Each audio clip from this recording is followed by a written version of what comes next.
అడగగానే మా నాన్న రాజీనామా చేశాడు అంటారు. రాజీనామా అసలు ఆయనకి ఇచ్చిందే మా నాన్న కదా అంటే వీళ్ళు ఎవరిది కరెక్ట్ ఎవరిది రాంగ్ అనేటువంటి మనం జడ్జి చేయలేం, అది నడిచిపోతుంది.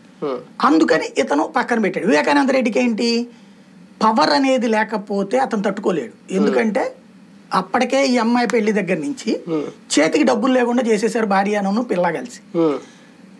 చేతిలో డబ్బులకు కూడా భోజనానికి కూడా ఏ బిర్యానీనో తినాలన్నా ఆ పక్కన ఉన్న డ్రైవర్కి వాళ్ళు డబ్బులు వేస్తే తినాల్సింది. ఆ పెట్రోల్ కొట్టించాలన్నా వాళ్ళే. సిగరెట్కి మందుకు కూడా చివరికి క్వార్టర్ బాటిల్ అడుక్కునే పరిస్థితికి వచ్చిందంటే ఏ స్థాయికి దిగజారిపోయాడు. కాబట్టి రాజకీయ అధికారం వస్తే జీతం వస్తుంది, అది కూతుళ్ళకి పోదు. ఇప్పుడు ఈ ఆస్తి అంటే ముగ్గురు పేరున రాశారు కాబట్టి జాయింట్ పవర్ ఇది.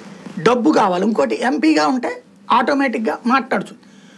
తను అడిగాడు, తనకి ఇవ్వనన్నాడు జగన్మోహన్ రెడ్డి. అప్పుడు షర్మిల ఎగదోశాడు, నాకు కాబట్టి షర్మిలకి వాళ్ళకొద్దు అంటే అక్కడ కులంలో కుటుంబంలో చిచ్చు పెట్టింది వివేకానంద రెడ్డి. ఎందుకు పెద్ద కుటుంబం అంటాడు అక్కడ.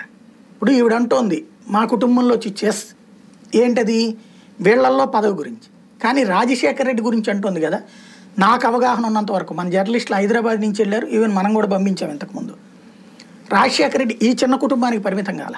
వివేకానంద రెడ్డి తను ఇదనేది భాస్కర్ రెడ్డి ఆ పెద్ద కుటుంబం మొత్తం ప్రతిసారి క్రిస్మస్ అప్పుడు అతను 3-4 రోజులు అక్కడే ఉంటాడు ఇడుపులపాయలు. మొత్తం పెద్ద కుటుంబం అంతా అక్కడికి వస్తుంది. అంటే దాదాపుగా 100-120 మంది ఉంటారు. కూతుళ్ళు, కోడళ్ళు, మనవరాళ్ళు, అల్లుళ్ళు.